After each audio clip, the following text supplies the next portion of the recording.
I have tested everything on every single crest in this beautiful game, and trust me when I say many of my findings will absolutely blow your mind. Silksong is distinctly different from Hollow Knight in terms of how Hornet approaches combat, thanks to having not only a vast array of tools at her disposal, but also 7 crests to choose from, with each unlocking a unique style of play for Hornet to adopt, some for the better and others not so much. There are dozens of secret functions innately built into these crests or interactions with various tools in the game that I'm going to shed light on today, some of which are grossly misunderstood or flat out explained wrong by certain people. I'll also provide as close to an objective ranking for each as possible using the rigorous testing data I've amassed to back up my claims today, plus some build recommendations to get the most out of every crest. So buckle up for an information-filled adventure in this episode of the Silksong Handbook. Before we dive into the rankings themselves, I think it's important to talk about the core criteria buckets I'll be using to evaluate each crest, and then to talk about some general features that are shared across all crests that will be relevant to forming our rankings.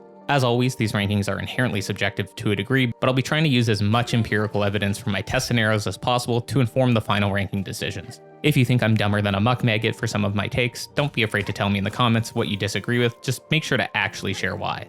I'm always open to and interested in hearing your takes on things and learn something new from every tier list that I do where I've overlooked something during my testing, and I'll gladly change my mind when presented with compelling new evidence. It helps us all learn more about the game, and I'll try to keep the pinned comment updated with any amendments if they arise. It's worth saying this from the outset that I honestly think every crest in this game is at minimum very solid, and the majority are legitimately strong as hell, so shout out to Team Cherry for giving us so many ways to enjoy this game. Our first ranking criteria is strength, which encompasses the general damage per second you can expect to reliably output with the crest, on top of the absolute damage ceiling if you were to go balls to the wall and pump as much damage out as possible with all the tools and silk skills at your disposal. I'll discuss some of the combat-focused special interactions that feed into this category, as well as how the attack moveset plays into this too. While I think that the general needle DPS each crest outputs is a relevant factor, you're going to find that red tool slot count has a disproportionate impact on the overall crest performance, and this will be apparent when you see the rankings for this category.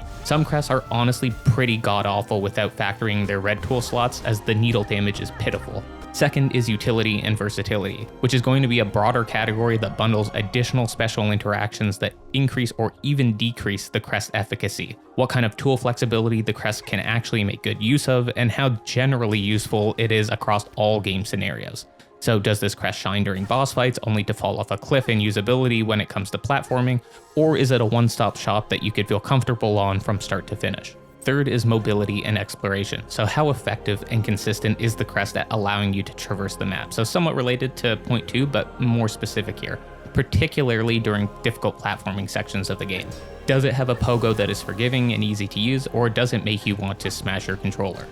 With all of these factors considered, I'll try to assign an overall ranking for the crest, and we'll see how they all stack up against each other at the end of the video in a broad sense, as well as across the individual criteria to see if there are some crests that shine in certain aspects of the game, while maybe not being the best pick overall. While no crest is actually awful, some are much better than others objectively when it comes to damage output, but playstyle preference and what feels fun to you should ultimately be your biggest motivator for when it comes to picking your crest. Hopefully this inspires you to try some new crests that you may not have given a fair shake previously though. Finally, as a separate consideration, I'll talk briefly about the difficulty of using each crest optimally and consistently in relation to the above criteria, and how high the skill ceiling is to master it. Some crests are distinctly harder to pick up than others, but being difficult to master doesn't necessarily mean it's better. So I think it's important for us to quickly address this in its own bucket, as it'll help you decide whether it's worth investing the time in to learn it or not. I'll be assigning this a number score out of 10, where higher means harder to master. In terms of aspects shared across all crests, the first thing to mention is that every single crest deals the same amount of damage with basic needle attacks, regardless of what your gut feeling might have been when watching hits from certain crests land. With a singular small exception being the Architect crest, which weirdly breaks the damage up by making your basic attacks deal 2 damage less at max needle rank, while having the possibility to land 2 more instances of 2 damage if your attack stays connected to the target for the whole attack animation. It's a little weird. This unfortunately means that your slow-hitting heavy attacks from the Reaper crest or the violent strikes of the Beast crest are still going to do the same damage per hit as your rapidly swinging Wanderer crest hits or your long-range Shaman crest. Your needle has 5 variants to scale up this damage by 4 per upgrade, starting with the baseline needle, which just does 5 damage per hit, 9 on the Sharpen, 13 on the Shining, 17 on the Hive Steel, and finally 21 on the Pale Steel needle. Depending on your tool pouch upgrades, your damage output with tools relative to needle DPS will make a crest like the Architect Crest distinctly more powerful if your needle isn't fully upgraded, as they're much more tool oriented than most of the other crests. So this can skew what the objectively best crest in the game will be for you across your playthrough in some cases. For consistency's sake, all numbers that I'm going to use in the video will be referencing max needle and tool pouch upgrades, and for tool slot references, I'll be assuming you have both vested crest slots unlocked when talking about total tool slot counts. Beyond needle hit damage though, just about everything in every crest is different in some way, save for the healing animations being the same, at least for the Hunter, Reaper, Wanderer, and Architect crest. Charge attacks, pogos, sprint attacks, you name it, are all going to have different flavors that will greatly shake up your playstyle. A final important thing to mention that a ton of people still don't realize from last patch is that charge attacks do grant Silk now, with the Hunter Crest granting 2 Silk and all others granting 1, which is actually pretty huge and it makes it much more viable to use them now. With that out of the way, it is properly time to get into the details of each individual crest. I'll start with a brief overview of the crest and then we'll dig into each ranking category. First up is the trusty old Hunter's Crest, which we start the game with, and this one fittingly captures Hornet's identity better than any other crest, bearing its signature diagonal pogo you'd surely be familiar with if you played Hollow Knight, with the only thing missing being her iconic Shaw! This crest is unique in the sense that it actually has 3 different forms, the baseline and then 2 upgrades that you acquire by visiting Eva and Weavenest Atla, which is located at the far right side of Moss Grotto and requires the needle into access. The first upgrade is granted immediately upon interacting with her, but the second upgrade will require you to have unlocked 27 slots on other crests than the Hunter Crest itself, so you'll need to unlock almost all other crests in the game to witness the true power of the Hunter Crest. Thankfully, this does include the slots that are immediately available on crests when you unlock them, so depending on which ones you have, you'll only need between 7 and 14 extra memory lockets to hit the 27. These upgrades make it possible to build up a focus meter at the top left where your unique crest icon is, and will increase your damage by 25% once you've landed 6 hits without taking damage, and 40% after landing 12, assuming you have the second upgrade, specifically to needle damage, so don't expect any increase to silk skills or tool damage. Resting at a bench will reset this buff, along with just about any other fast travel method in the game, which is a bit of a bummer. To my knowledge, it's not possible for this buff to wear out after being out of combat, but if it is, you'd probably have to be doing nothing for a very long time, so it's pretty negligible. All things considered though, this is a pretty massive increase to damage if you're relatively careful in how you approach combat, and even if you do take a hit every once in a while, it's pretty easy to build it back up to the first threshold at the very least, and after getting a stagger off during boss fights, you can easily dish out enough hits to reach the second. So in terms of strength, I actually think the Hunter Crest is incredibly powerful, and from a numbers perspective, it can technically dish out the second highest pure needle DPS in the game at 73.5, which is actually higher than the Wanderer Crest, even factoring in its passive, which I think would come to a surprise to many people. The Beast Crest during Fury does outclass it though, which caught me off guard at 78.8, but we'll get to that later. Obviously, needle DPS isn't the only thing to consider, as tools and silk skills have a pretty large impact on DPS as well, but even builds focused around that require some needle hits to build up silk to function, so I'd argue it's still quite relevant. The base attack speed of the Hunter Crest is 2.5 attacks per second, which is higher than 4 of the 7 crests on the list, making general silk generation better here, but a bit slower than the Wanderer, which I actually think is a good thing in some respects, because if you've ever used the Wanderer, you know it's actually pretty difficult to get every single hit to land, which in turn impacts your realistic DPS.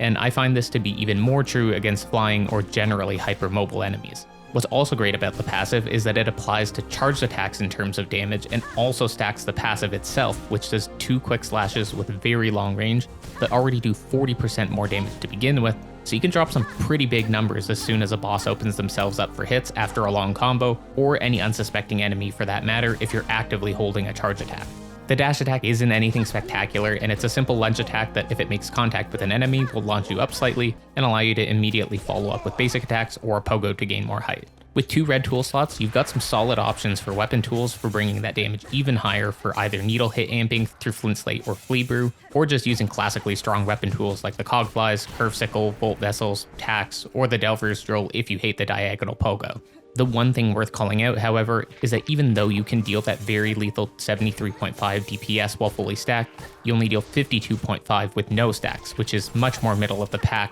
while having nothing else to show for it on the crest in terms of special abilities. I figured that the average player could probably get around 62 DPS when we factor in negative things like getting hit every so often and breaking the passive, or getting big windows of hits while bosses are stunned to build it up quicker, which I think is pretty respectable. And even the Beast Crest and Wanderer Crest, which are its biggest competition for needle DPS, will also have some contingencies that pull back their DPS a similar amount, so I think they all end up falling around the same point at the end of the day. More seasoned players will definitely get more value out of this passive though. If you want to make sure that you come out swinging into every boss fight, at least the ones you're doing a run back to, you can pre-charge that passive before entering the arena as well on some trash mobs. All things considered, I genuinely call this a solid S in terms of damage, even if you're not the best player, especially due to the 2 red tool slots. But we have a couple other factors to consider in the overall ranking. So in terms of utility and versatility, unfortunately there's no inherent bonus utility that comes with the crest, but thankfully there's no detractors either. But in terms of tool slots, I think the Hunter Crest is about as balanced as it gets. You got 2 red, 2 yellow, and 2 blue slots, and if you have the final Hunter Crest upgrade unlocked, then you also have both of your Vesta Crest slots unlocked as well, giving you 3 blue and 3 yellow to work with in total. This is more than enough room to play with for exploration-related yellow tools like the Compass or Magnetite Brooch for Rosary Collection, while still having space for a combat yellow like the Magnetite Dice, which are amazing, or the Silk Speed Anklets, which are good for both exploration and combat. 3 blue slots gives you a similarly large set of options to work with, so you could play the ultimate heal combo with the Injector Band, Multi-Binder, and Claw Mirrors for quick, potent, and deadly heals to throw some extra punishment into the mix if you lose your focus stacks, or you could play it safer with the Fractured Mask or Reserve Bind to get you out of a pinch. If you want to play more offensively, I think the Pin Badge is particularly strong on the Hunter Crest simply because it does allow you to charge that focus meter while getting the damage amp as well, so faster charged attacks certainly won't hurt. Honestly, there's a lot that works well with this crest, so you can really mix things up to whatever suits your playstyle, but the tools I've listed here are all solid picks alongside some of the reds I listed earlier.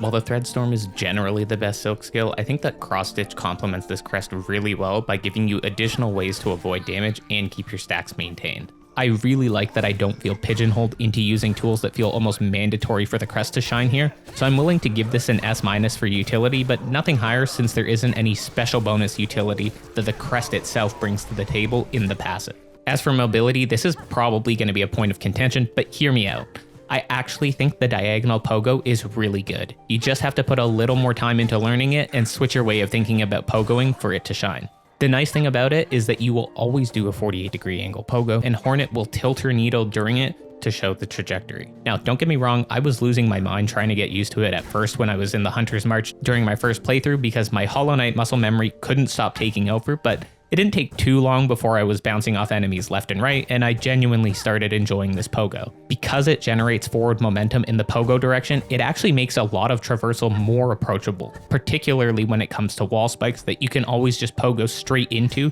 from pretty generous distance at that. With just about all other crests in the game, you need to be much more exact with your pogo timing or you risk whiffing it, while you can almost be 2 hornet lengths away from the object you're trying to hit and it'll still connect successfully. And you're still able to execute pogos as if you were using something comfortable like the Wanderer, because while pogoing almost directly above the object you're trying to hit will also still work. So I'd argue it's actually the most versatile pogo in the game once you get used to the whole 45-degree angle situation. That being said, the hitbox itself is still pretty narrow, so if you're off even just a tiny bit and your math ain't mathin' on a long distance trigonometry strike, then you will be punished for it. Thankfully, you do have the option of bringing in the Delver's Drill to provide that helping hand if you like the combat and versatility of the crest but just can't get used to the pogo. I do think if you toss this crest to the curb because of the pogo that you should give it another go though, as it was probably my favorite once I got the hang of it, and it definitely makes you properly feel like Hornet when you master it. Also, since it relates to mobility, the 2 yellow slots from the crest also play into how usable this crest is for general exploration, since you can use the anklets and compass in addition to another yellow, so that's another plus there. From a mobility perspective, I'd call this a legitimate S. Let me know if you disagree on that though. As for overall ranking of the Hunter Crest, I really do think it's an S tier crest all around. It's incredibly flexible with great tool slot options, has massive needle DPS potential when handled well, and has a very good pogo once mastered. With a bit of practice, this can easily become one of your best options to run, but if you're prone to eating hits often and you just can't wrap your head around the diagonal pogoing, or you just don't want to, then this probably isn't for you. I think it's a great pick for second playthroughs though if you want to have some fun without relying too heavily on tools to carry you through fights, which is also totally fine to do, and this crest is capable of putting up damage numbers with them as well since it has those 2 red slots, making it absolutely competitive against the Architect crest in boss fights. The one caveat to this ranking is that it's specifically in reference to the fully upgraded Hunter crest. I'd say it's slightly outclassed by the Architect and Wanderer before that point, but it's still pretty comparable, at least after the first upgrade, which is pretty easy to acquire. Finally, we have difficulty, and I do think this is easily one of the highest skill ceiling crests in the game, but thankfully it's still easy enough to use with reasonably solid results too. The real difference between a good hunter and a great hunter is how long you can go between taking hits and breaking your focus, as this is going to massively hamper your DPS if you aren't careful, but conversely will bring your needle DPS just shy of the best in the game when you're popping off. The other factor is obviously the difficulty in getting used to the diagonal pogo, but because it is legitimately usable once you've learned it, it's not a true detractor against the ranking of the crest itself. I think calling this an 8 out of 10 in terms of difficulty to truly master is fair, but you'll easily get like 70% performance out of it, even if you're just an average player. Alright, I know that first one was a doozy, but we've escaped the Hunter Crest propaganda machine and we're moving on to the Reaper Crest slander session now. I'm mostly kidding here, but it does have some glaring weak points. This crest is acquired pretty early on into the game in Greymoor and transforms your slender and reasonably swift Hunter Crest needle hits into large, sweeping, perhaps even reaping slashes that are distinctly slower, and while they appear to be heftier blows, that isn't actually the case. You're still going to be doing the same 21 damage per hit, but your attack speed will have dropped to around 2 per second from the 2.5 the Hunter Crest has. Now I think for a lot of newer players, this crest probably seemed great when you first took it for a spin, as it has a forgiving pogo and a visually enticing passive that makes healing or using silk skills more frequent, but it's objectively the worst crest by a mile, at least for needle combat. For a strength category, that attack speed of 2 puts it dead last for pure needle DPS at 42, tied only with the Shaman crest, which has a much safer moveset to make up for it. For comparison, the Beast, Hunter, and Wanderer can all do more than 85% more DPS at peak performance than this pathetic excuse for a needle.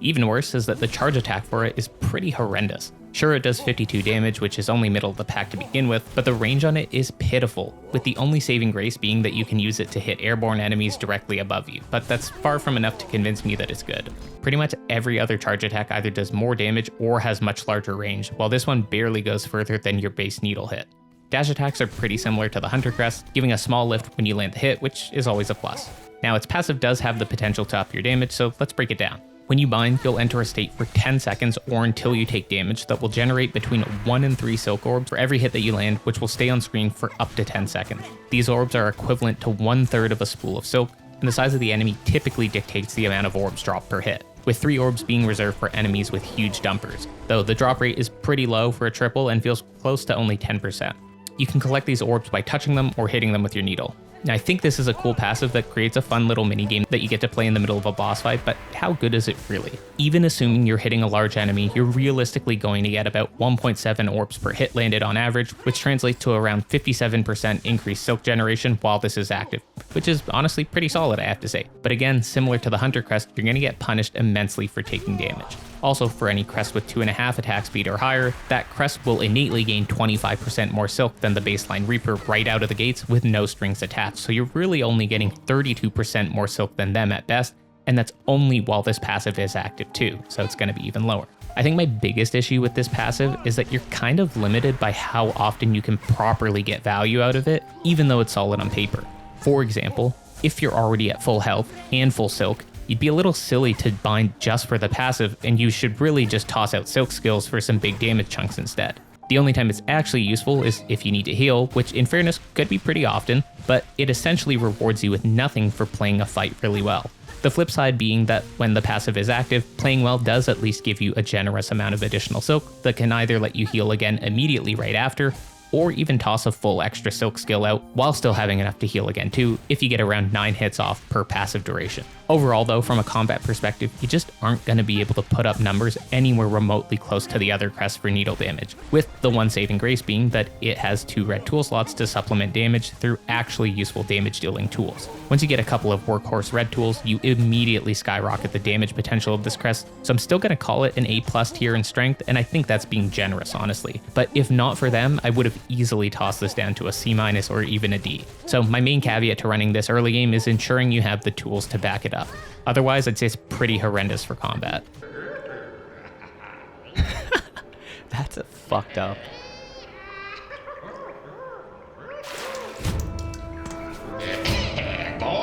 For utility and versatility, I will say that the passive does a lot of heavy lifting here, and it can be really useful when you actually need to heal, making it more appealing to newer players, but I still think it's a little bait. If the passive wears off by being hit, then a less experienced player is going to get far less practical value from the Crest, while being left with a mediocre damage dealer that has nothing else to offer until you get another heal back, not accounting for the potential of the red tools though. Instead, you could have just been using a higher DPS Crest to just kill the boss faster and not have to worry about dodging attacks for nearly as long as you would have using the Reaper. Tool slot wise though, it's another well-balanced Crest with 2 yellows, reds, and blues, plus your 1 Silk skill and bonus Vesta Crest slot, so it benefits in the exact same way the Hunter Crest did, which I think is redeemable for the Crest. I would say that Flea Brew probably feels the best when you use it on this Crest, despite it not inherently being a needle-focused Crest, though it will be a powerful combo to pair immediately after you pop your heal to generate as much additional Silk as possible, and to then funnel that into Silk skills that will actually deal meaningful damage. Interestingly, Flea Brew is in fact distinctly better on this Crest than others, gaining a 35% attack speed boost,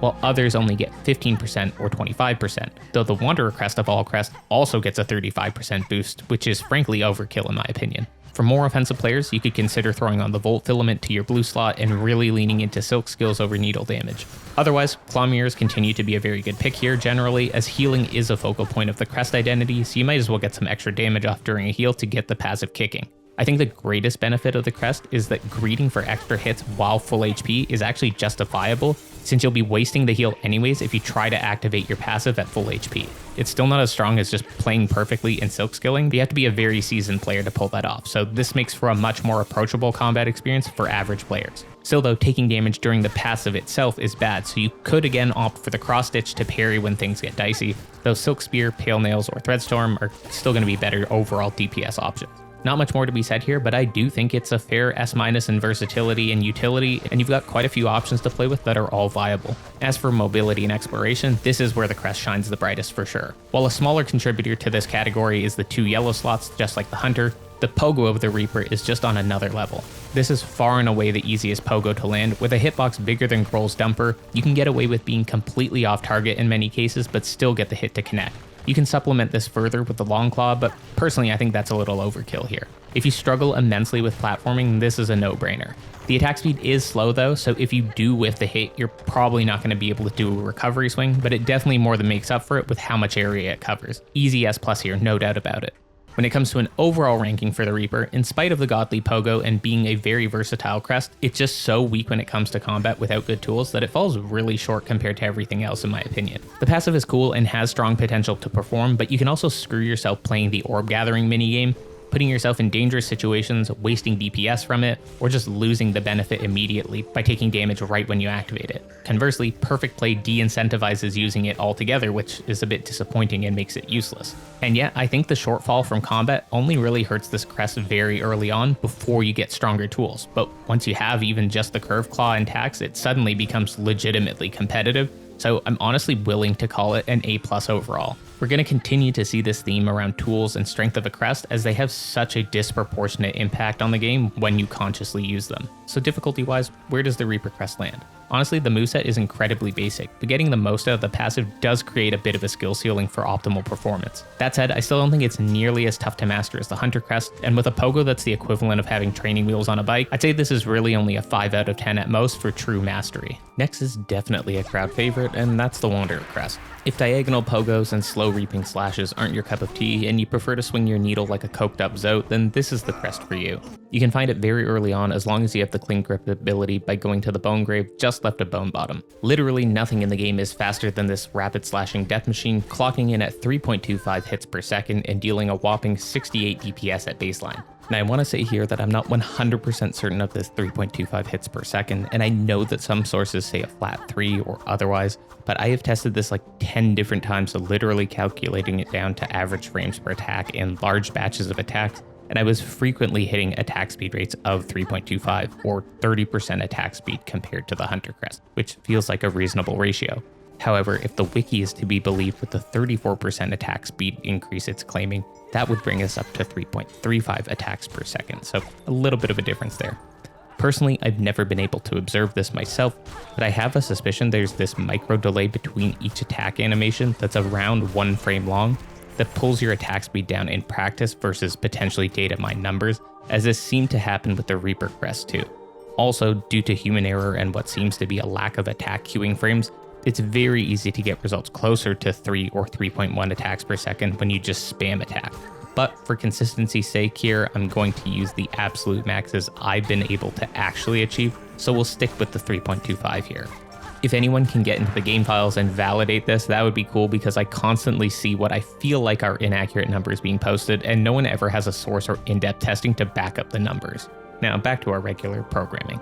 The Wanderer Crest also has a nifty little passive that when you have at least 1 bind worth of silk racked up, you have a 2% chance to deal 3 times damage on any hits, so effectively giving you a 6% DPS increase, which can be further increased by the magnetite dice to 2.22% for a 6.6% DPS increase. It's not much, but free damage is free damage. This brings the Wanderer Crest max DPS up to a staggering 73, and trust me, you will be staggering enemies like there's no tomorrow when you get whacking with this. Pretty damn simple crest with nothing flashy besides the rare crit chance, but sometimes that RNG is all you need to clutch a boss fight. So strength-wise, this thing clearly shreds from a needle damage perspective, but the trade-off is the fact that you only have 1 red tool to make use of, and your needle range is about the length of a baby carrot, which makes it significantly less consistent in landing the hits needed to reach those numbers until you get good at being straight up in an enemy's grill.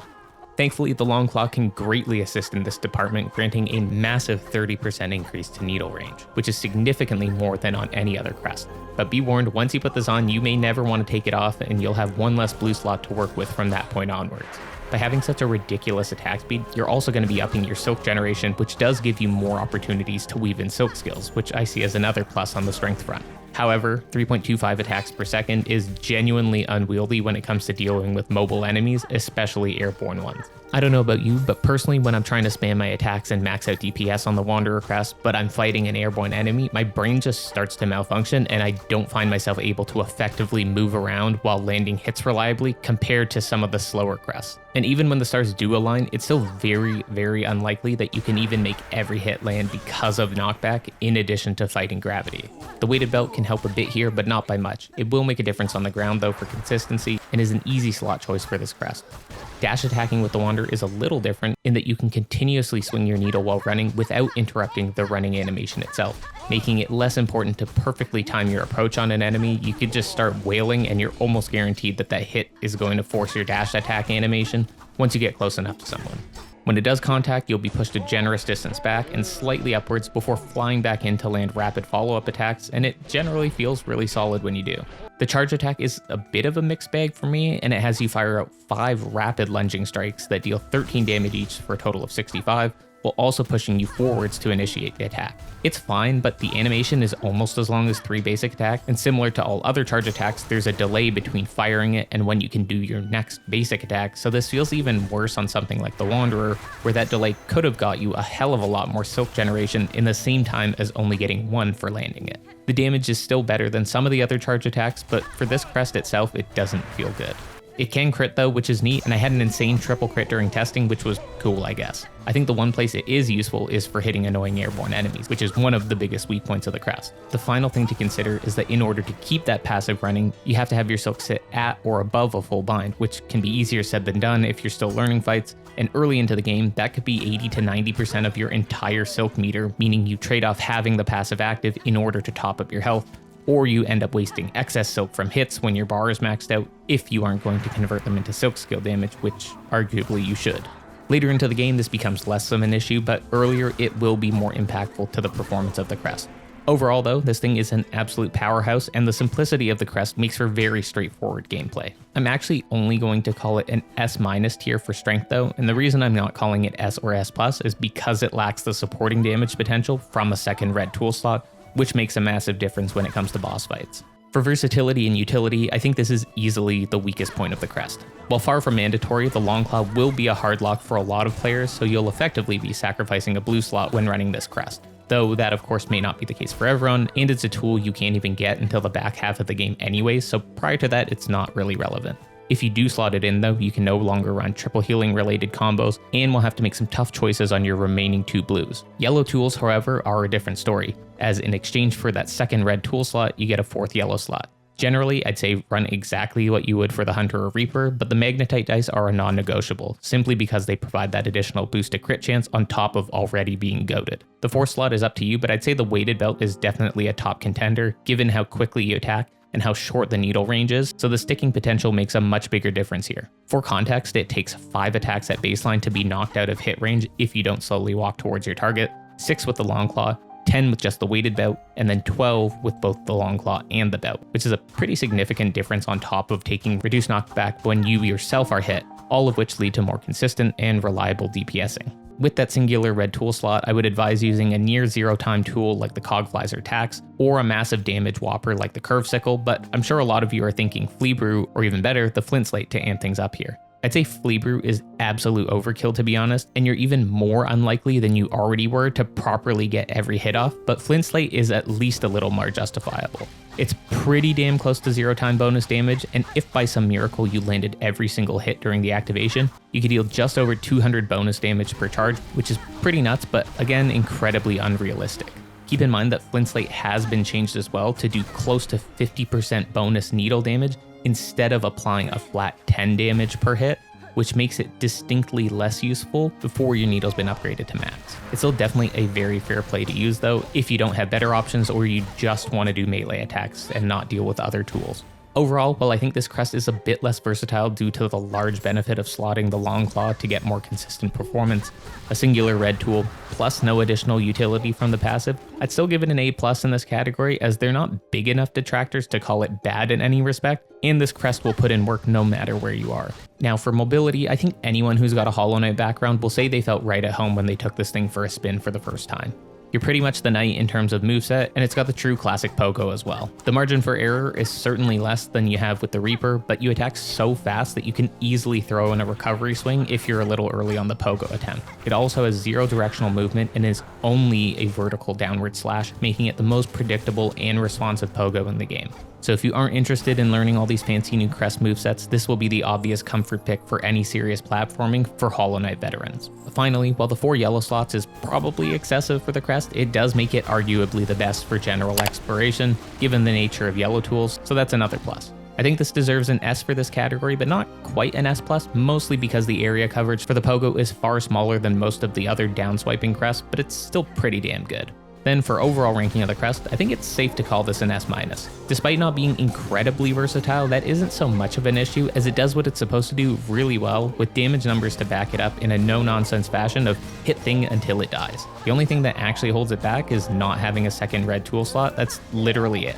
but it's significant enough to pull it down from an S+ because of that. In terms of difficulty, I'd say this is probably the simplest crest by a large margin. Literally just go in and whack, with a slightly greater emphasis on spacing and a minor skill ceiling tied to being able to consistently maintain DPS against mobile and airborne targets. Otherwise though, you don't have to do much additional thinking besides tossing out the occasional tool or silk skill when your silk meter is full, so I'd call this a 3 out of 10 in terms of difficulty and mastery. Easy to pick up for new and old players alike. Crest number 4 is for any of you who like role-playing as a rabid animal and just want to oonga boonga straight into the enemy with no regard for your own life. Your sole mission is to destroy no matter the cost, and the Beast Crest will help you achieve that. This crest is certainly unique, changing your needle attacks into ferocious claw strikes, along with a very wild moveset that for many is simply too much to handle.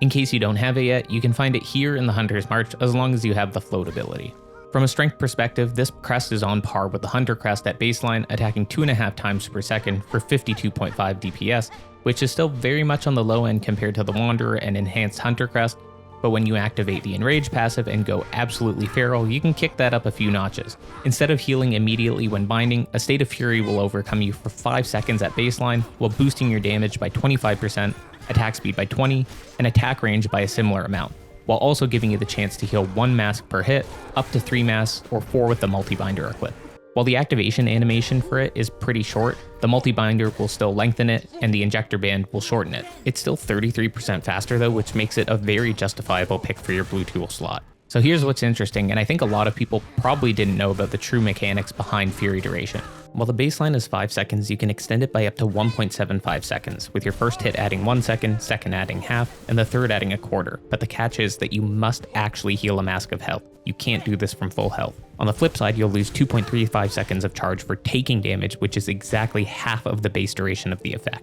These are important factors to keep in consideration when getting furious, as you can massively swing the duration either way based on your performance, with taking hit immediately after popping your fury being immensely punishing and possibly making you lose out on the heal entirely. It doesn't seem like the amount of damage you take matters here, as I tested every scenario and the result was always the same. Also, the multi-binder doesn't extend the duration for healing that 4th mask, so it's actually a bit harder to guarantee the full heal too. However, getting back to the damage aspect and becoming fast and furious, you're able to bring that DPS up to preposterous levels, capping out at 78.8, which is literally the highest in the game, without getting performance-enhancing drugs like Flea Brew involved. Speaking of which, you interestingly cannot simultaneously use Flea Brew while in beast mode, as there's an attack speed limit the Flea Brew seems to trigger that prevents both from stacking, making it next to useless during beast mode. You could still use it outside of it if you wanted to, but I think it's a wasted slot compared to Flint Slate personally, which does work properly. Now, while the damage potential is certifiably cracked with this crest, does it have the moveset to back it up and let you reliably dish it out? I want to say the answer is yes, but with the caveat that this is far and away the most awkward moveset in the game to get used to, and you will have to put a conscious effort into using it correctly. While the basic strikes are pretty similar to other crests we've covered so far, everything else goes right out the window for all the other moves. Your charge attack delivers a massive downward arcing swipe that deals 52 damage just like the Reaper crest while not furious, and 65 while you are, but it also lunges you forward a substantial distance, which will absolutely be tripping you up if you haven't put the reps into running this crest. Now this is something that I think a lot of people either didn't know was possible or just hadn't tried, but you can actually substantially pull back on this forward momentum by immediately doing a directional input in the opposite direction you're attacking. So if you were to charge attack to the right, just hold left just after you release and you won't find yourself being launched straight into and through an enemy if you were too close. While this is possible with the sprint attack, it's much harder to pull off consistently. You need to do the dash attack, then immediately hit the opposite directional input, then let go of it before you send out a follow-up attack, or you'll turn yourself around and start smacking the air behind you. When you do land a sprint attack, you'll be sent pretty high into the air, just like the other 3 crests we've covered so far, which again I think is almost always useful. Once you've got those couple of nuances mastered though, you'll be able to absolutely pump out damage during beast mode. I think this is an easy S+ in terms of strength, simply because it's the actual number 1 in terms of needle DPS, while still having 2 red tools in the kit available for dishing out even more damage. A fair call-out is that you might not always have Fury active, but if you're playing the crest properly, it's pretty likely you can have it up almost all the time. In terms of utility and versatility, however, this is where things get a little more contentious. As you're now well aware, your heals are completely tied to this Fury activation, and if you get caught out before you've landed those 3 or 4 hits, then you're not getting any heal, you lower the Fury duration, now your DPS has dropped back down to pretty mid levels in comparison. Because you don't get the extended duration while being full health as well, you're kind of punished for perfect play and are actually incentivized to force yourself to take damage in order to up the passive duration. But we know that doing this while it's active is a big no-no, so you need to actually tactically take damage before you activate it again, which can make for an annoying playstyle. Personally, I'm not a huge fan of this and prefer to have my heals not be at even more risk of not going through than they already are during a chaotic boss fight, but I won't deny that this makes for an interesting risk versus reward mechanic. Also, let's not forget that doing any platforming with this means you don't get to heal unless you have enemies around to hit, which isn't always guaranteed, so good luck with that. Also, I haven't even talked about the pogo yet. In terms of what the rest of the crest has to offer tool slot wise, this is a very limited crest, bearing only 2 additional yellow slots outside of the 2 reds and 1 silk skill slot, but that means you have no native blue slots, giving you only 1 to work with from your Vesta crest, which is kinda painful. I think the claw mirrors are actually really solid here because of how short the heal time is already, making it incredibly consistent to land, along with most of the other usual suspects like the reserve bind and fractured mask for safety, but possibly even the Druid's Eyes because you want to be taking some damage to get that extended Fury duration, so the eyes feed directly into that by building up additional silk for every instance of damage you take, giving you even more Fury opportunities. You're just going to have to make the hard choice of which one is best for you. Yellow tools are pretty much the same as all the other crests. Run the dice and the silk speed anklets are nice, but I'd actually avoid the weighted belt as you really don't need anti-knockback from this tool, given how much forward momentum already gets built into the charge and dash attacks to begin with. For red tools, Flint Slate can definitely put in work here, and it looks sick on the crest as well, and any of the other workhorse reds I've mentioned for the other crests. As yet another crest that punishes you for taking hits while trying to make use of the passive, Cross Stitch again remains a viable silk skill pick outside of Threadstorm, Silk Spear, and Pale Nails. Because of the limited selection of blue tools and the massive punish potential of choking a heal attempt while in beast mode, on top of not being great for exploration due to a certain downward attack that I'm about to discuss, I'd probably only give the beast crest a B+ in this category.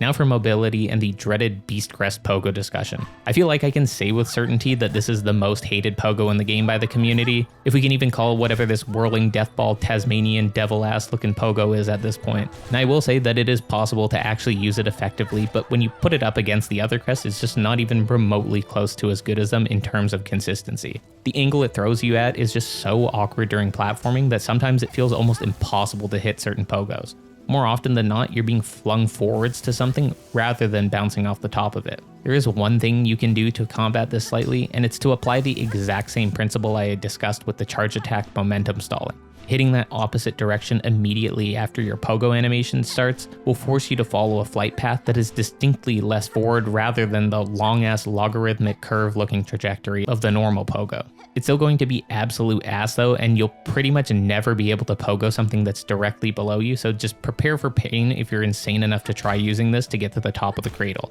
Using it in combat is also a nightmare for the most part as well, so no redemption there. I swear to God, I unironically died twice in a row just trying to test the pogo on this thing. It's that hard to use reliably, or I'm just ass at the game, though both things could be true here. This is the only F of shame I will give in this video, and I think it's mostly deserved. It does still have 3 yellow tool slots which are useful for exploration, but I'd still rather keep this where it is ranking wise. There is one more thing that can help you get around this issue, and that is using the Delver's Drill. Its pogo is close enough to the Wanderer pogo that you could viably make your way through the map with this, and it is a pretty strong red tool, so that is an option, but I'm still keeping the F rank here, I'm not changing it. So how do we give this crest a fair overall ranking with such polarizing category results? If I had to give one for across the board, I'd probably only call it a C+ tier just because of how god fucking awful the pogo would make using this for an entire playthrough, platforming and all, but I think it's a little unfair considering how absolutely beastly it is against bosses, which I would give a solid S, but not S+, mostly because the healing mechanic can really double shaft you in gutting your DPS and getting no heal when you take a hit with Fury active, but it does have 2 red slots which bring it up substantially. As for all gameplay outside of boss fights, I'd then drop that down to a C- because I don't even want to think about trying to clear the sands of Karak with this monstrosity. If I was gonna be nice and adjust the rankings to account for using the Delver's Drill to replace the pogo, I'd be willing to give it a blanket A- rating, but you'd still run into the same trouble with healing during platforming, and it's still possible to run out of drill charges if you whiff too many shots or hit enemies with it. Maybe I'll subject myself to the torture of a Beast Crest only 100% challenge run someday just to see how bad it actually is. Let me know if my suffering would entertain you in a scenario like this. So this actually marks the lowest overall gameplay ranking of any crest in the game without the drill consideration. And while I'm memeing a bit here with the F to mobility and pogo hate, I think it's a generally positive thing with regards to crest as a whole that the worst ranked crest in the game still ekes out a high C, mostly because of a singular aspect that has a band-aid solution to lift it back up, while everything else about it is very solid. So sorry Beastie Boys, you might think I sabotaged the rankings here just because I can't stand it, but I didn't plan it, I swear. Finally, in terms of difficulty, I really do think this is the hardest crest in the game to master. Perfecting the movement stalls for charge attacks and pogoing on top of just learning to land the god-awful whirling deathball pogo is enough to drive most sane players up the walls. For combat, mastery of the Fury mechanic and consistently getting full heals off for the extended duration while force taking damage outside of Fury to have health to heal back to make it work to begin with is also a massive difference maker in terms of total DPS potential, but the reward is worth it when you get there. I'd call it a legitimate 9 out of 10 in terms of difficulty to truly master, and I'd say the average player will likely actually have horrendous performance with it. Next up is the Witch Crest, which probably requires the most work to unlock of all crests in the game, but it's at least a very unique one to play with once you finally have it. You'll have to have completed the Rite of the Polyp and Rebirth wishes in Shellwood to become cursed, and then complete the Infestation Operation wish to rid yourself of the parasite to properly unlock it. Once equipped, Needle Strikes are converted to long-range tentacle slabs, while your passive transforms your heal into a damaging ability that only heals if you actually deal damage with it to enemies, which makes for a very high risk to reward playstyle. Strength-wise, you're able to whip out 2.25 attacks per second for 47 DPS, which is not great, only just barely scraping past last place in terms of needle DPS. This means it's attacking at 90% of the attack speed of the Hunter's Crest, so a little bit more than some of the slower 2 attack per second crests. The dash attack is cool as it does 3 attacks, 41 damage, and actually gives 2 silk for the initial impact before you can start throwing out regular attacks again, but the charge attack is really what I'd call the star of the show in this kit. It's pretty much Silksong's version of the Cyclone Slash from Hollow Knight. When you first use it, you might think this thing is ass as it only does 2 spinning hits for 17 damage each, but for every additional attack input up to 2, you'll add 2 more hits, making it possible to deal up to 102 damage if all 6 hits land. Now it can be pretty difficult to land them all with the knockback you experience so quickly here, but very interestingly, if you equip the weighted belt, you'll remove the knockback entirely on the crest altogether. No more basic attack knockback and no whirlwind knockback either, which I thought was pretty neat. The final way to dish out some extra damage is through healing, which will do 21 damage for every mask of health heal, so up to 82 with the multi-binder equipped. Now this can be easier said than done, but if you're very intentional about getting these heals off while near an enemy, you can definitely crank up your damage output by a solid amount when you need to get a heal off. Pair this with the claw mirrors and you're able to do a massive burst of damage that can one-shot most strong foes with ease. While there's obviously some inherent risk to healing this way, some good news here is that you can actually perform your healing animation significantly faster with this crest, at least for 3 of the 4 possible healing permutations. The base, multi-binder only, and injector band plus multi-binder combos all heal between 25 and 33% faster, while strangely enough the injector band only combo had only a 14% difference.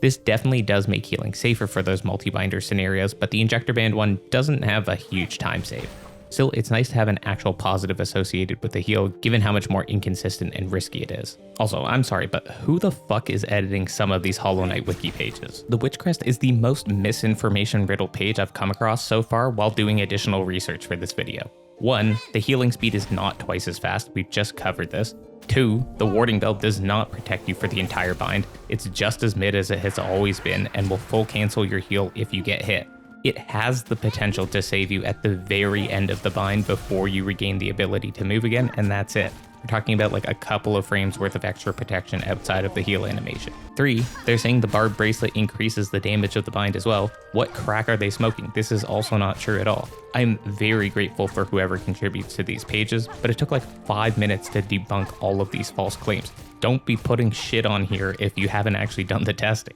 Alright, short rant over. Now this obviously won't outpace the damage of just using Threadstorm or just chucking powerful tools, but I don't mind the extra damage for healing. Still, I'd say it's on the weaker side overall in terms of what the rest of the kit has to offer, aside from having 2 red tool slots, which can do more heavy lifting than the needle attacks ever will, save for the cyclone attack, which I think is pretty solid. You could consider tossing Flint Slate on to amp that up as well because it looks cool, but I'd probably just use something else since the attack speed is a bit lacking otherwise. Thanks to those extra red tool slots, I'm willing to give this a generous S- as you can still pummel bosses with the right loadout, but similar to the Reaper Crest, the needle moveset leaves much to be desired and I would have called that alone closer to a B. In terms of utility and versatility, we've already covered the healing aspect a bit, and I'd say in general, it's actually a net negative for utility since it's very easy to not get the full heal off, and it's particularly hard in boss fights against mobile enemies. I really don't think the damage it deals outweighs this con enough to be a net positive, and it makes platforming especially difficult if you don't have an enemy around to bind near for the heal.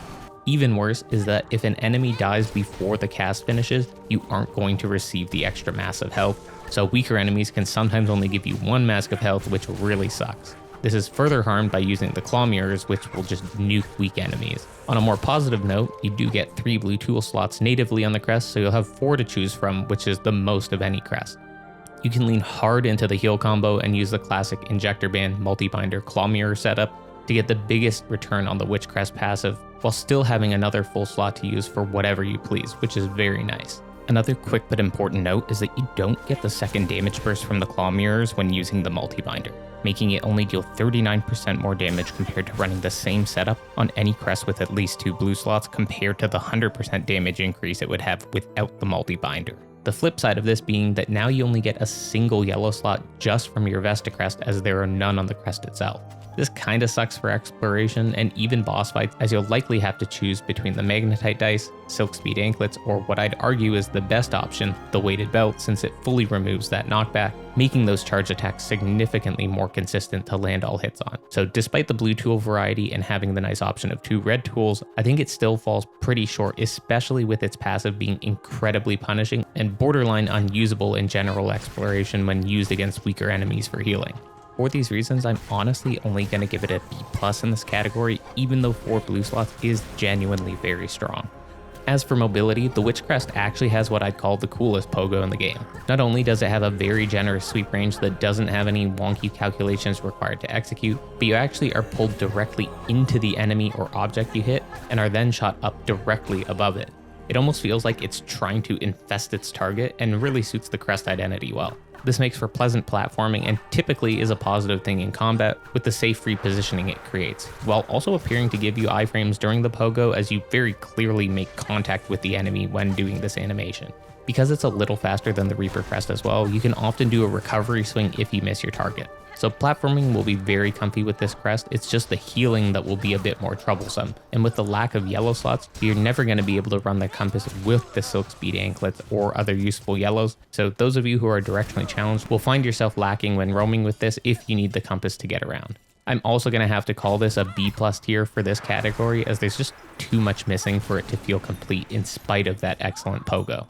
So overall, I think the Crest is a cool concept that simply doesn't perform well in practice, and has a pretty mid damage ceiling without accounting for red tools, which will heavily outperform the needle or the healing damage. The healing is awkward, punishing, and often just won't be possible to get the full value out of it, and the Crest just has a very okay mobility potential outside of the pogos. So I really don't see giving this more than an A- being possible for its overall ranking, making it the second worst Crest in the game, but I genuinely think this is a fair assessment, or possibly even tied for worst with the Beast Crest when using the Delver's Drill, but we'll dig into that at the end. Finally, with regards to difficulty, I would say this is a somewhat tough Crest to master compared to something simple like the Wanderer, as you can get really shafted if you don't know how to max out the potential of your heals, on top of just not being able to heal in a lot of cases, so you're generally required to play better all around. Otherwise, the rest of the Crest is pretty easy to handle, so I think a 6 out of 10 is pretty fair here in terms of difficulty to master. We have finally made our way to what I think many of you may already regard as the objectively strongest Crest in the game, and I'm inclined to agree here. It's none other than the Architect Crest. If you're still missing it, then you can find it here in the Underworks just above where the 12th Architect is, but you'll need a key in order to open it, which costs a few rosaries, and you must have 25 tools unlocked to buy it as well. While this Crest is decent from a needle perspective, this thing goes absolutely off the charts when you take advantage of the 3 tool slots at your disposal, making it possible to deal literally thousands of damage across the 3, and even more when you use your passive, which crafts you a full set of new tools to continue laying waste to the bugs of Farloon. So let's break it down, starting with the standard Crest aspects first. Your basic attack turns your needle strikes into forward lunging drilling actions that deal damage in 3 parts, with a max rank needle dealing 19 damage plus 2 smaller chips of 2 damage, but only if you connect the entire drill animation to your enemy. Assuming you can hit everything though, when factoring in the 2 attacks per second you do, we only hit 46 DPS, which is nearly dead last and would be if not for that extra 2 damage per hit you can get. Of course, this isn't especially important since tools will make up the bulk of your damage, but this is still relevant. The range on the basic attacks are pretty solid though, and in combination with the forward lunge makes it very consistent for actually hitting. As for the dash attack, it's pretty interesting as you have 2 options when using it. Either you tap your attack button and it'll do 2 hits of damage for 12 and 10, or you can hold it for longer to initiate an amped up version of the attack that does 12 plus 3 hits of 10 damage in a forward drill strike that's almost identical to the base attack, but with a little bit of extra lift before the follow-up attacks. The actual charge attack itself is unfortunately now a former shell of itself, where it used to do 7 hits of 13 damage for 91 damage,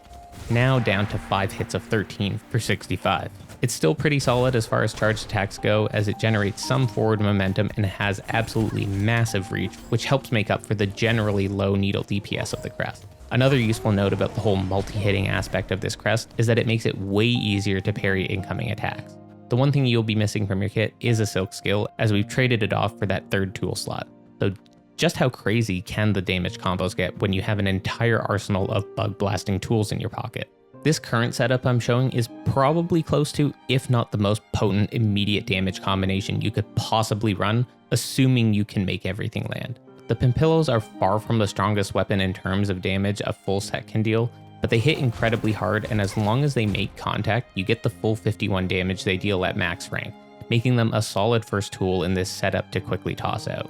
Second is the Curve Sickle, which is technically the 2nd strongest tool in the game, beat out only by the Delver's Drill, but it's significantly faster to dish out the damage against any medium-sized enemy or greater, and it's also more reliable at doing so. No other tools even come remotely close to these 2, so it's a no-brainer to pick the Curve Sickle as your 2nd slot. But if you don't have it yet, the Curve Claw will do just fine. Third is the staked version of the Volt Vessels to complete the holy trinity of destruction here, and that's because they not only do massive, easy to hit damage, but because we can simultaneously reposition them with our curved claws to further enhance our DPS, rather than whacking them with our needle. The final piece of the puzzle here is the quick sling, which lets us fire 2 tool shots per activation, nearly doubling our output, but though not quite, as you'll still have the wind up time on things like the Volt Vessel planting, but it's still an incredibly significant increase. When you put this all together, you can dish out a disgusting 213 DPS only using the curve sickle and Volt Vessels, but this assumes perfect curve sickle execution, which is pretty tough to achieve consistently.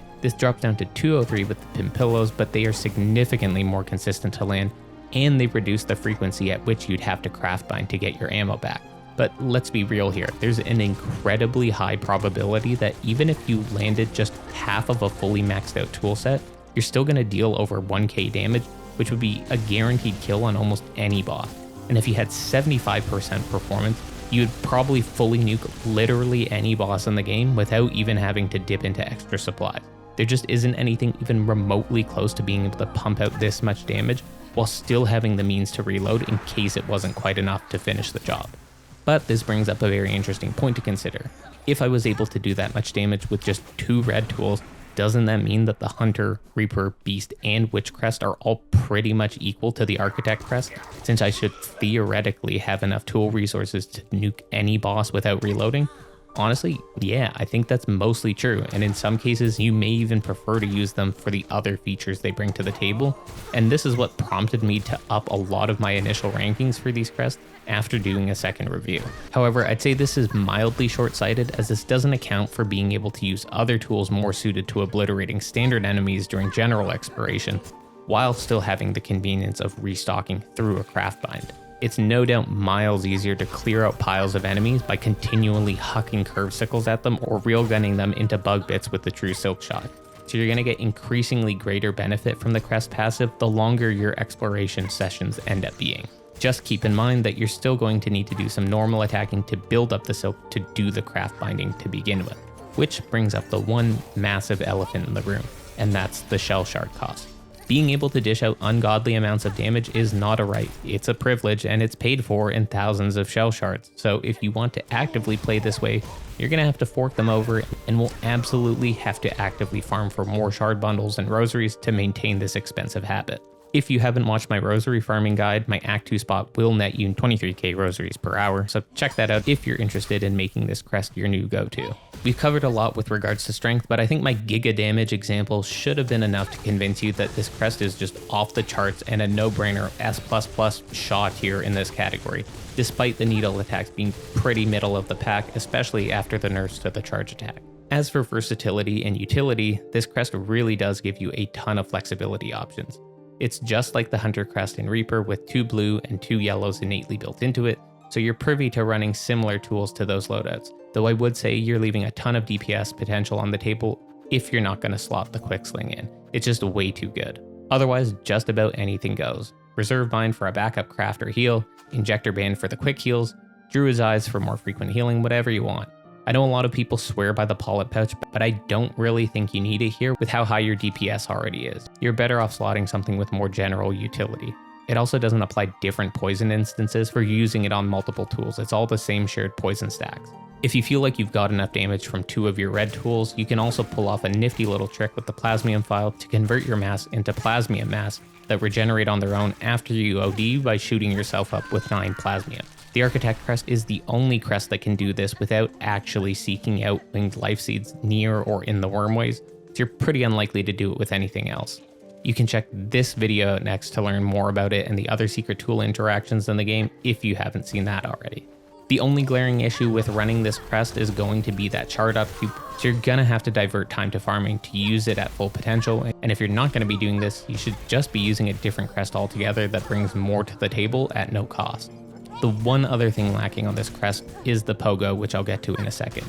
With those 2 issues put into consideration, I'm not going to give it an S+ here, but will give it an S as they're not massive deal breakers and you can get around them relatively easily, and aside from that, this crest is the full package. Now for mobility, I do think the pogo on this crest is pretty shit personally. You can let me know if you think I'm just ass at the game. Now you might be saying, hey, that's BS, you said the Hunter Crest was good and this is almost the same, but there's just something that feels awful about this in comparison, and I think the biggest thing about it is the speed and slightly shallower angle. While the Hunter Crest does a solid 48-degree angle pogo that's instantly responsive, the Architect pogo is significantly shallower at 40 degrees, and you have to either quickly tap and release to get probably the most pitiful pogo in the game that is horribly inconsistent for bouncing off of objects, or you have to long hold it to do a charge pogo that gives much more reach but requires forethought in your timing during any sort of platforming with moving hazard. This is in addition to already having to do the angle calculations for where you're going to land, just like the Hunter Crest, so it just makes for a miserable experience doing all of this at once, all for Hornet to get her ass buzzsawed off anyways, all because the approach angle was too shallow to register a clean pogo. I just don't think it's very good, and for me at least, I'd call it the second worst pogo in the game. I'd give the pogo itself a C tier ranking, but considering the fact that it has 2 yellow slots and the plasmium overdosing and restocking is very viable, I'll bump it up to a B+ overall for the category. I will say the pogo is not bad for drilling straight into enemies' heads though during combat, as it's a lot easier than trying to hit a little buzzsaw during platforming, and it does do some solid damage with the charged pogo attack while having the enhanced parry capabilities from multi-hitting. Similar to the Beast Crest, you could slot in the Delver's Drill to replace this pogo too, and because you have 3 red tool slots, it's a lot more justifiable. So how about overall ranking on this crest? We're put in another somewhat tricky situation like the Beast Crest, where damage is nuclear but mobility is somewhat lacking. I'd say that this is probably still a fair S tier overall, even with the arguably awful pogo, simply because you can make up for how ass it is by plasmium overdosing, and in all other scenarios in the game, this crest is just miles ahead in terms of DPS from the rest, while having the capacity to continuously reload tools during exploration sessions. For boss fights, if you've ever banged your head against the wall long enough to have given up all hope, I'm pretty confident you can just nuke anything if you bring the right loadout to the fight with this crest equipped. If you're willing to slot the Delver's Drill in to replace the pogo, or you like the pogo and think it's totally fine, probably be pretty fair to consider this an S+ crest, but you still have to be willing to fork over those thousands of shell shards, which is the bigger reason why I'm hesitant to put it into S+, just because it legitimately forces you to divert time to farming, which kinda sucks. In terms of difficulty, I'd say this crest is the equivalent of hitting the beginner button at the start of a game if it weren't for the pogo. It's simply too easy to kill anything in this game, assuming you have the shell shards to fund your weapons of mass bugstruction. I would have called it a 1 out of 10, but I'm going to give it a 3 out of 10, with pretty much all the difficulty being specifically around learning to pogo well with it. We have finally made it to our final crest. I'm honestly shocked at how long this video has ended up being. I really thought I'd get things down to like 20 or 30 minutes, but I've just jammed so much random shit into this video and it's gone way too far now, but there's no going back. Last on today's list is the Shaman Crest, which for most people should be the last crest they acquire, as it's only possible to do so in Act 3 after you've gained the Silksong ability. It's fairly well hidden and can be found inside the Moss Grotto at the right side of the room where the Shaman squad is, that you'll need to Silksong up into in order to find the crest. This is a pretty cool crest that converts your basic attack into Silksong's version of Grubberfly's Elegy, which launches energy projectiles a pretty solid distance forward that can also be lengthened by the Long Claw. It's also got a solid passive that increases damage from Silk skills by 50%, though this is specifically in reference to the needle damage modifier on skills, which is how damage on most spells is calculated. This unfortunately means that Rune Rage isn't buffed properly with it, and instead, for whatever reason, just gets a flat 15% damage boost to the first hit, then proceeds to reduce additional hits by the same amount it normally would, while Sharp Dart only increases the damage of the first tick and not smaller damage ticks, so it's not getting the full 50% boost either. This does stack additively with the Volt Filament's 25% damage increase, which now works properly as of the most recent patch, so you can get a full 75% damage increase on most spells, which is pretty damn strong. Now, this crest does have a really weird heal that I know people have explained poorly before, but I'll cover some strength aspects first and then get to that after. As for needle DPS, this is definitely not its strong suit, as it comes in at the absolute bottom with the Reaper crest at 42 DPS with its 2 attacks per second, but at least it has massive range to give you a huge safety net to generate silk to make up for it. The dash attack is quite different from the other crests as well. It'll stop you in your tracks and then throw out a ring of energy low to the floor that goes a decent bit further than your basic needle strike. It can take a little getting used to, as trying to use this right in front of an enemy as you would with other crests usually ends up making you collide with them, so you'll have to get in the habit of tossing it earlier. The charge attack is just a giant version of your basic attack, but it's really huge and casts pretty far, though it only deals 42 damage, which is again the lowest on the list, so it probably isn't going to be worth using often, as you'll be gaining silk much slower than by just throwing out basic attacks. The spell damage amp, however, is where the crest properly starts to shine, with it being possible to bring your Threadstorm damage all the way up to 227 per cast, which is absolutely bonkers for one ability. If you didn't know this already, you can spam your spell button cast during Threadstorm to increase the duration to deal 5 extra hits of damage, which is how you get the cast damage so high. Now, it can be pretty difficult to get all 10 hits to land against a lot of bosses, but when it works, it's pretty damn nice. Because you've got 3 spell slots, you can easily run Cross Stitch to parry, Threadstorm for big DPS opportunities, and then Pale Nails or Silk Spear for very reliable long-range damage. And they both still hit pretty hard, doing a respectable 116 damage per cast when paired with the Volt Filament for either one, though the nails do have a chance of missing, but I found that to be pretty rare, to be honest. That being said, this crest is still never going to hold a candle to the Architect crest in terms of DPS potential, or any crest with 2 red slots for that matter, even the Witch and the Reaper, which have horrendous needle DPS. But it is far and away the safest crest in the game, and you won't be crawling on the floor picking up every rosary and shell shard you can get your grubby little hands onto to fund your weapon upkeep. In a truly optimal scenario where you're using the Egg of Flelia, which drops silk per skill down to 3 at full health, and you're doing the absolute most to perfectly weave spells between autos, then you can expect to get 75 DPS with the Silk Spear, 85 with the Pale Nails, and 97 with Threadstorm. But this is pretty wishful thinking. I'd say generally you're better off using the Silk Spear or Pale Nails in scenarios where the enemies are very mobile, as Threadstorm is much harder to land completely and also much riskier to use. While the Pale Nails do more DPS than the Silk Spear because of their faster cast time, the Silk Spear is technically an AoE skill that can deal over 100 damage to everything it hits, while the Pale Nails only do 37 damage per nail, and they can each only hit a single target, so keep that in mind. Sadly, this still is enough to make it competitive, so I can't in good conscience give this a strength ranking any higher than an A, and I think that's being generous, but I'm doing it simply because it has very reliable AoE damage potential with the amped up Silk Spear and Threadstorm.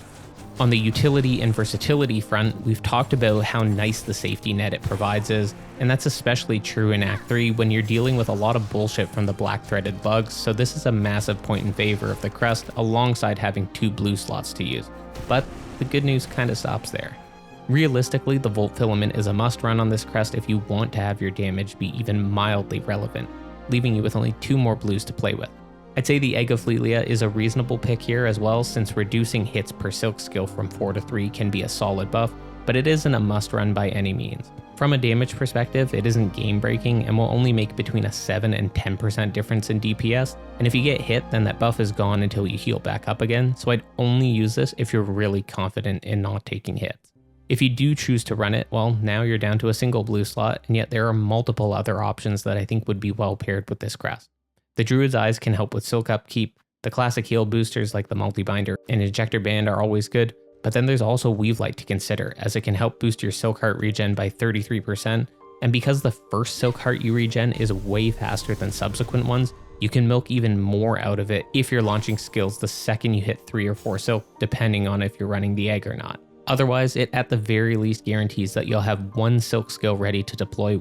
once your Silk Heart's fully charged if you're out exploring and between enemies, so it's a pretty solid choice. The only risk here is that you're then incentivized to keep silk low, so you'll have to work a little harder to get your silk back up to heal if you're put into a bind, so pairing this with Reserve Bind could be wise. Unfortunately, it's a bit tough to run many combos with only 2 blues available when you've got Volt Filament locked in. Worse so is that you'll only have 1 yellow slot to work with, and because the Silk Speed Anklets stop your Silk Heart regeneration, you're probably not going to want to run it if you plan to use Weave Light, so you'll be moving at a snail's pace across Farloom for the most part. I'd say just run the dice for combat, and outside of that, choose whether the compass earns your singular slot or something else.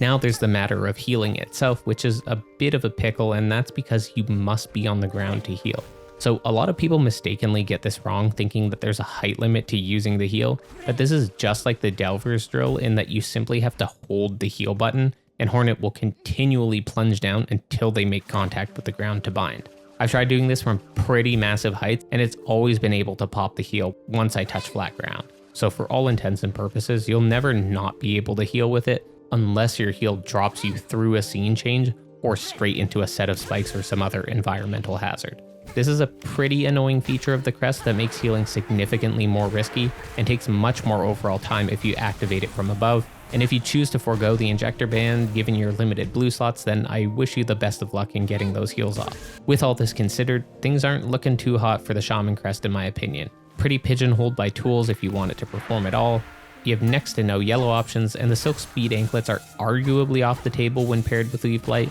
and healing is a bit of a nightmare, but because the extra range it provides creates a lot of extra safety, I'm willing to give this a B+ in the category, but honestly no higher than that. Thankfully, with regards to mobility and exploration, the Shaman crest is actually really solid. The pogo is very good here, and it provides the highest total lift of any pogo in the game, making it great for platforming or bouncing over enemies with lots of breathing room to avoid damage. On top of the large amount of lift, the window for hitting the pogo itself is massive, as your down slash has a ton of vertical coverage in addition to being reasonably wide.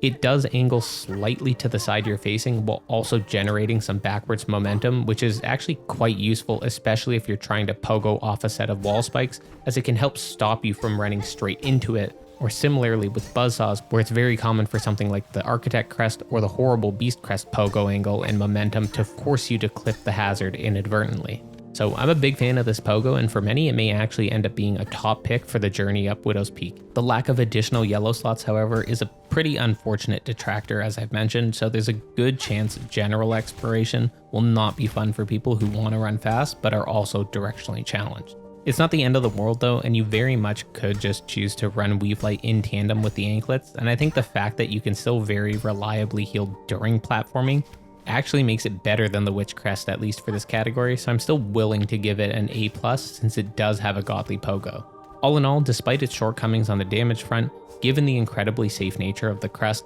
and the fact that both the Pale Nails and Silk Spear are very consistent damage dealers from a distance as well, I think it's still worthy of an A rank, but only barely. The lack of tools really hurts it, but even though you can have 2 on the Witch Crest, I still think the Witch is worse than this because of how much more risky the crest is generally, on top of the fact that with any crest other than the Architect, once you've used up your tool charges while exploring, you're shit out of luck until you hit a bench again. Whereas you can just keep tossing out supercharged silk skills if you're racking up more silk from fighting, and you won't need to worry about shell shards at all either. As for difficulty to master, I'd say this is a 7 out of 10, mostly because you can't rely on red tools as a crutch in boss fights, and to milk the most potential out of it, you'd need to run the Egg of Flelia with Volt Filament and Weave Light, giving you 0 healing related blue tools to work with, and you'd need to constantly hold max HP while keeping your silk as close to 0 as possible, so there are a lot of contingencies tied to being able to pilot this crest at peak performance,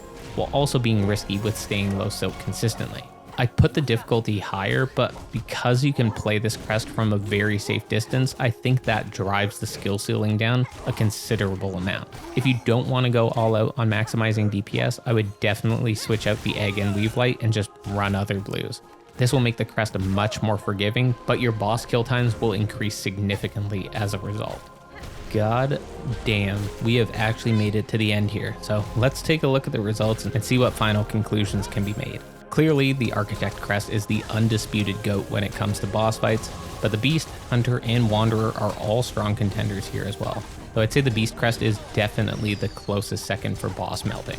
Most crests that bear a set of 2 blues and 2 yellow slots are reasonably versatile, however the Wanderer specifically feels a little less so, given the high desirability to slot the Longclaw, lack of 2 red tool slots, and really only seeing strong benefits from tools that boost needle related effects, with no additional utility to support it. Other crests like the Beast and Witch suffer from some detrimental effects with respect to their built-in utility, as they create massively increased risk, or reduction to healing, or lead to huge drop-offs in DPS if not used correctly.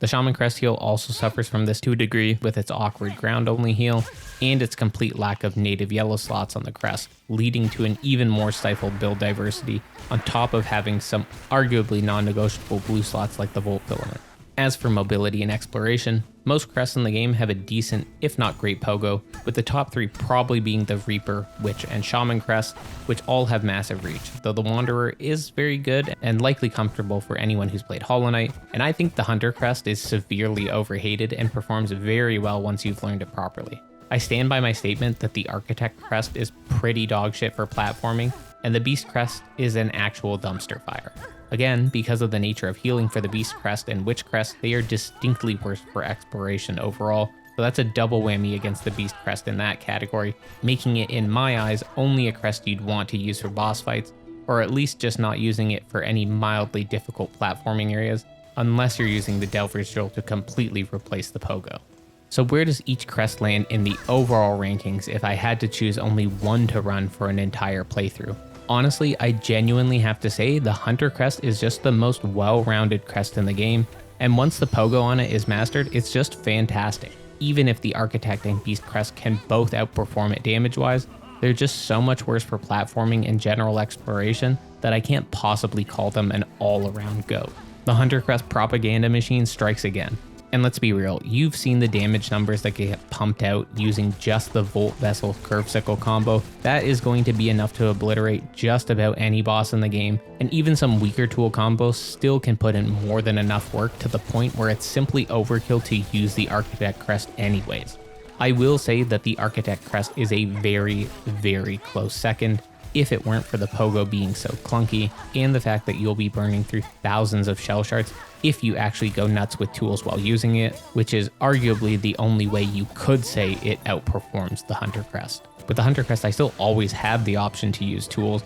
but I can still pop off with just my needle too, and it 100% outperforms the Architect Crest in that regard, and the numbers don't lie. The one caveat to this being that this is only true when you have the full Hunter Crest unlocked. I will concede that the Architect Crest will absolutely be a better choice before that point, and possibly even the Wanderer in that situation too. I think the Wanderer Crest is the most suitable third place for an overall consideration, as it's simple yet effective and is just a completely no-nonsense crest that is very fun to use and can smoothly take you through any stage of the game. Fourth place honestly surprised me because I was ready to bash the Reaper Crest at the outset of making this video because of how god-awful the needle damage is, but as testing went on and it became clear just how much weight 2 red tool slots had on overall strength of a crest, I was willing to change my mind about this crest, especially since it's a genuinely versatile one with a fantastic Pogo. It's a pretty safe pick for newer players, and even if you can't make great use of the passive because you get hit a lot, you'll still be hopefully getting a few orbs out of it every time.